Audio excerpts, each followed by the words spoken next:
Greetings to everyone. Hope everyone is in pink of their health. This side Suyash Tripathi. I am a second year student pursuing BA LLB honors from Amity Law School, Gwalior, Madhya Pradesh, and currently I am working as a legal intern with Lexis and Company. So today we are going to discuss on the topic general defenses available under the law of torts. So what are these defenses? These defenses are available to the defendant side which he can plead in the cases which are covered under the law of torts. So first of all, the first general defense which we are going to discuss is the voluntary non-fit injuria. This defense means that a person, if a plaintiff himself gives the consent for the harm inflicted on him, then he cannot claim that the defendant is liable for the offense which was committed. No person can claim the right which he has willfully or which he has abandoned or waived for by his own will, but the conditions are to be fulfilled to plead this defense. The conditions are that the consent must not be obtained by fraud or misrepresentation or any kind of force or under any kind of force. So there's a case, Hall versus Brooklyn Auto Racing Club, in which the two cars collided in the racing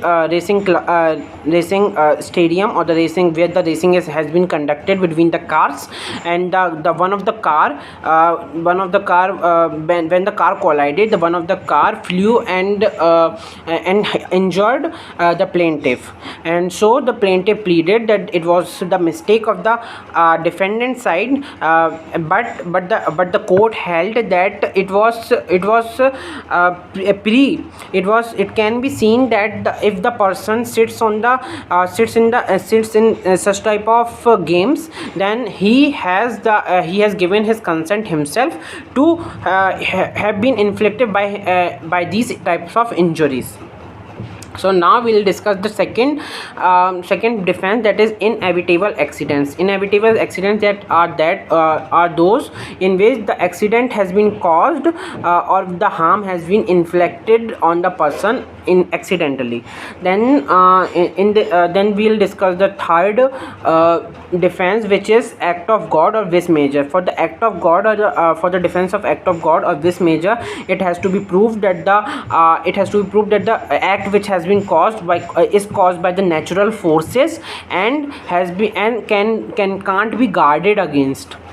So we will discuss the case that is Kallu Ram versus Hemchand, in which a wall in the house of the plaintiff in the defendant was destructed by the rain and fell on the defendant's two children, fell on the plaintiff's two children, and the children died or were killed. So as the rain was 2.5 centimeters, so the court held that it can be guarded against. So the plea of the general defense of the act of God was rejected by the court. Then the third defense which we are going to discuss is the plaintiff himself the wrongdoer. So if the plaintiff himself has contributed in the act, that is contributory, if he has committed the act of contributory negligence and the harm is inflicted on him, he can't plead, he can't sue the defendant in the court.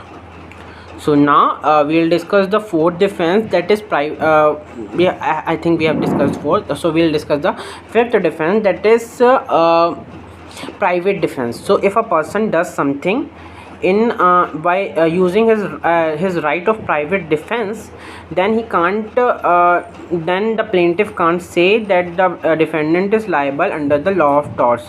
The right of private defense is also available under the criminal law in IPC under section 90, from section 96 to section 106.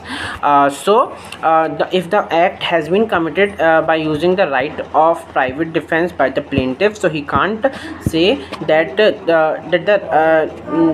defendant has been liable for the offense which has been committed or which has caused the harm to the plaintiff.